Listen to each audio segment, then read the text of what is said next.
It happens right here at Potemkin Auto Discount Center.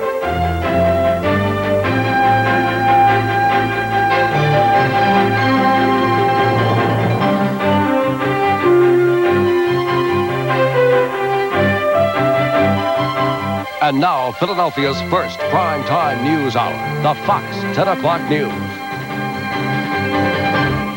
Good evening, everyone. I'm Tracy Matisak. And I'm Rich Noonan. Here's what's happening tonight. It is a disaster. The president has declared the state of Pennsylvania a disaster area, and the hardest hit is the state capital. After some prodding from the governor, the federal government has agreed to help thousands of people get back on their feet. As Susan Bueller reports, the damage in and around Harrisburg will run into the millions.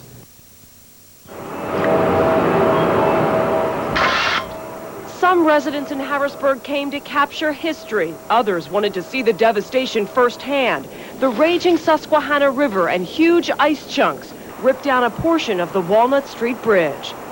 Just the sound, how scary it was with all of the ice, and just to hear the water flowing at such a rapid speed. Tons of snow and ice from the blizzard coupled with heavy rain pushed the river nearly 8 feet above flood stage yesterday.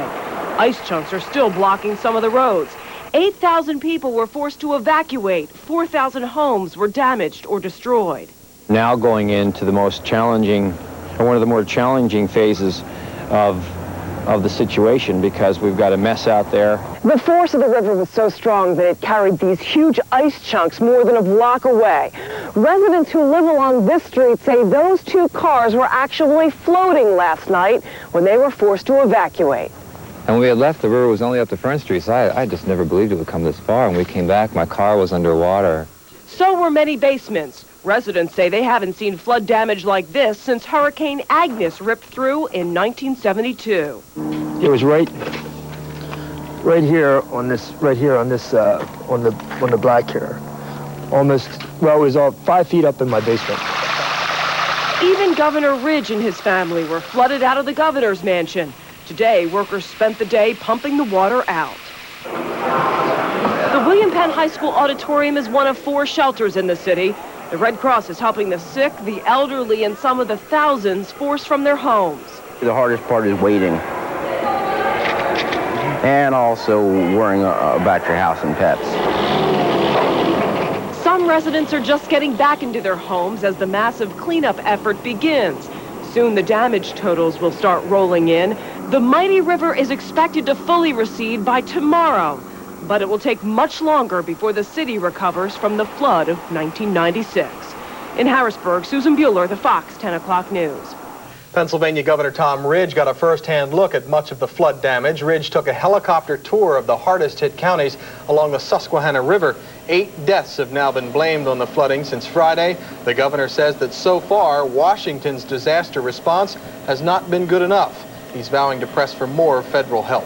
100,000 people are back in their homes in Wilkes-Barre, Pennsylvania tonight. They were forced to flee late last night or risk the wrath of that swollen Susquehanna River. It's the most water this area has seen since deadly tropical storm Agnes in '72. The flooding from that storm left 48 people dead and 220,000 homeless across the state.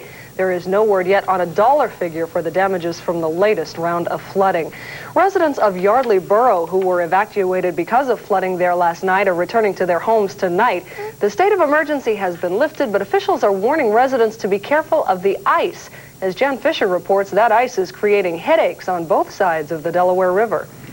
Cops were blocking the roads leading to the state capitol. Firemen were manning the pumps. Right now, we're going to evacuate this area because the carbon monoxide is high. No visitors will be parking here for the next several days. No way out for millions of gallons of Delaware River water flooding the Capitol Annex. This is as bad, I think, as this river's been probably in 40 years.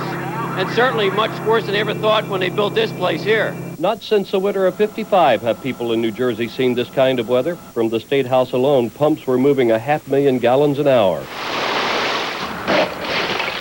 Across the river in Yardley, Pennsylvania, people were counting themselves lucky. There were fears of a tidal surge, a wall of water 8 to 10 feet tall crashing into houses along the Delaware.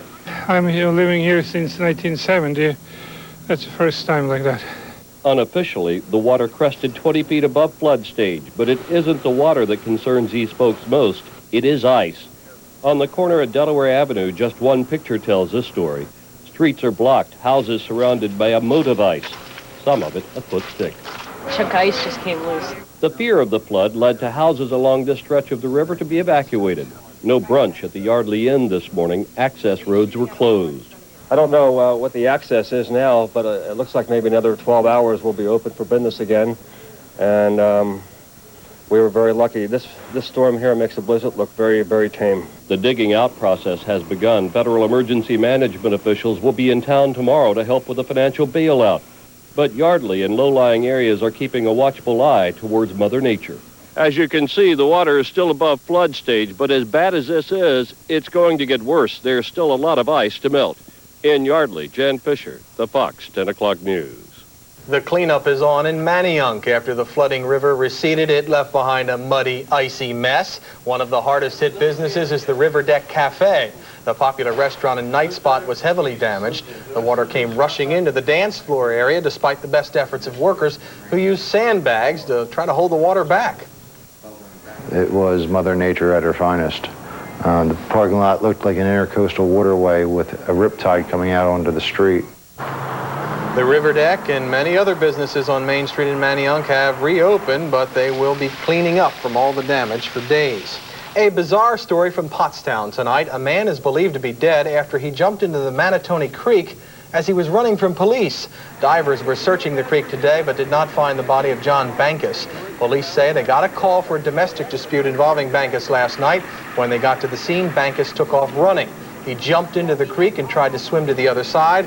Police could only watch as he went underneath. Near the intersection of Beach and Manatoni Streets, the search was centered today. It will resume for the body tomorrow.